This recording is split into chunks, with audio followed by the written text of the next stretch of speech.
say who the king. Good morning, good morning. It's your man. The morning star jumping on here.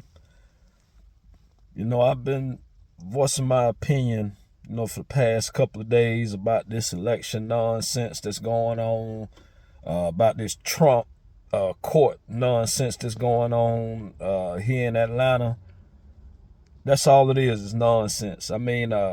Yesterday, for example, as we all know, Trump won the primary elections in New Hampshire, which was expected. You know what I'm saying? But it was crazy because I woke up yesterday morning and on the radio they talking about, Nikki Haley got the first 6 votes and she's leading Trump 6-0, yada yada yada.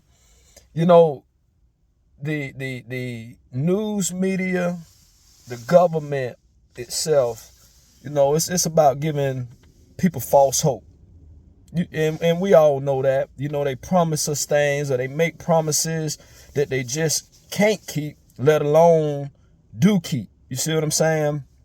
And, like I said yesterday, she's ahead. And like I said, giving people who don't want to see Trump get back into office false hope that there's a possibility that this lady really has a chance to beat him, when we all know that it's designed, like I said before, for him to get in there and for him to become the next president.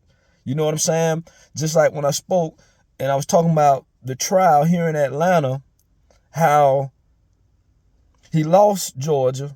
You get what I'm saying? And he wouldn't be coming back here for trial if it wasn't for him making the phone call and all this other nonsense. But my point is that Fani Willis has a guy that she's romantic with as the lead prosecutor in the case, as if it wasn't going to come out that she is having a romantic relationship with the lead prosecutor on her case or on her trial. You get what I'm saying? It makes no sense. It was all designed that way. Like I say, it's meant for Trump to get back in there. We've been fed a lot of false hope, not just from this situation, just in general from our politicians. You know what I'm saying? Oh, we're going to do this or we're going to do that. And the bill or whatever it is gets to a certain point in the House and it gets vetoed, or they don't get enough votes on it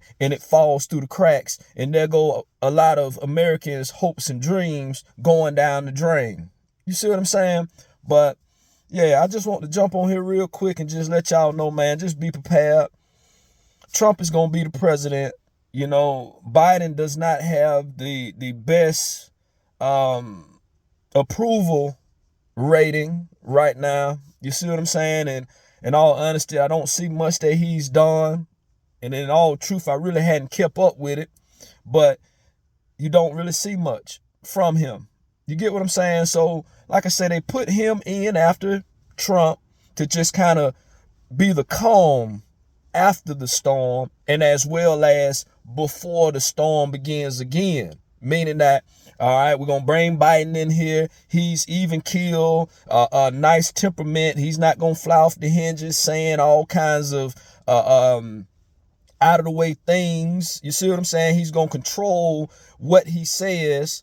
And so he does this for 4 years. And here we go again. Trump is going to get back in here, and we're back on that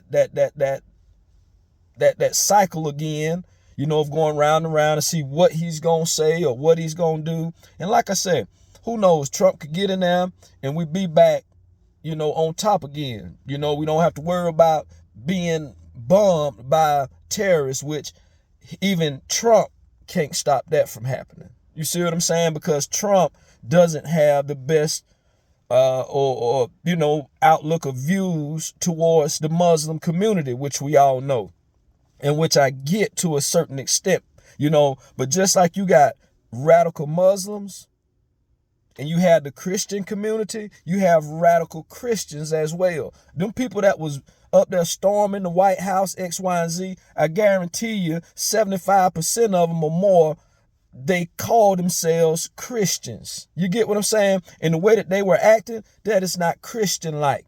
So Don't get me wrong. We want to screen any and everybody that's coming over into this country, whether you're Muslim, whether you're Hispanic, whether you're Asian. I don't care what your nationality is, nor what your religion is. If you're a good person, you're a good person.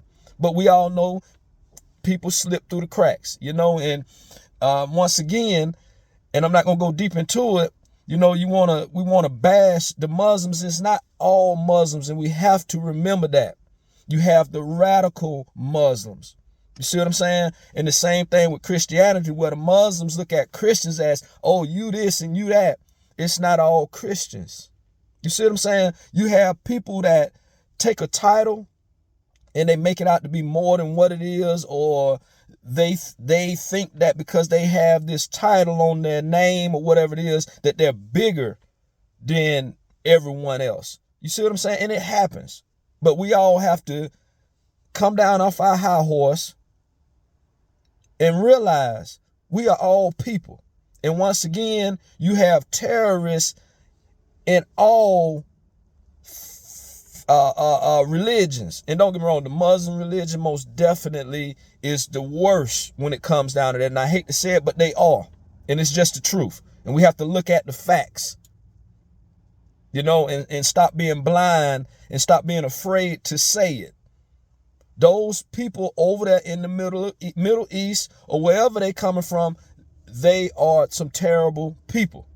And something most definitely needs to be done about those groups of people. If it can be, that's a whole nother story, because it's probably hundreds of thousands of them, if not millions of them over there. And so it's like, trying to fight off roaches. You get what I'm saying? With a bomb in your house, one of them little bombs to kill roaches. 9 times out of 10, after that bomb is all said and done, you're going to look up, you're going to see some more roaches coming in through the cracks. You see what I'm saying? And that's how it is over there.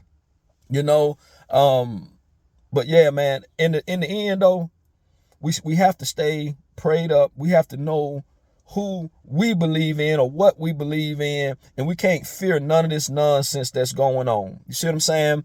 And I had, kind of spoken on the war with Israel and over there in Gaza and the Palestinians and all this other stuff.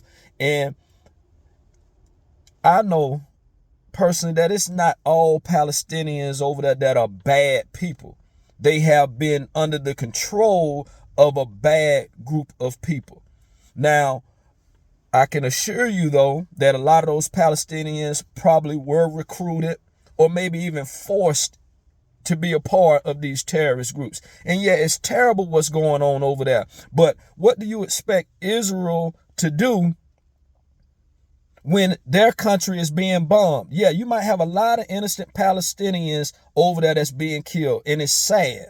But once again, if Israel stops bombing or attacking Gaza, what in the heck do you think those terrorists are going to do? They're going to come full force and take over Israel. So, people, we got to think logically.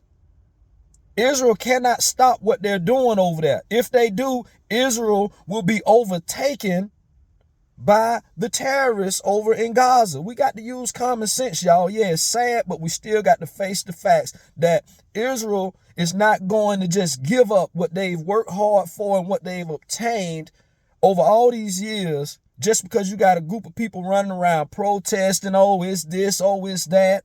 That's nonsense. That's just like the U.S.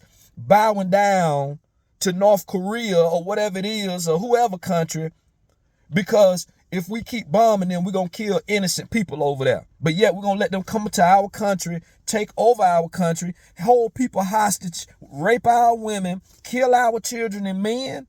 Come on, y'all. We need to wake up and use some common sense. But, for sure, Trump going to get in there, 2024, 2025, whatever it is, so we just got to be prepared for whatever it is to come. And like I say, I'm not saying it's a bad nor a good thing. I just don't know. I just don't like the fact that Trump has a following that is willing to go head up with the laws that were put into place to keep this country a certain way, to go head up with our police and our fire departments and our our emergency teams all together, and these people died.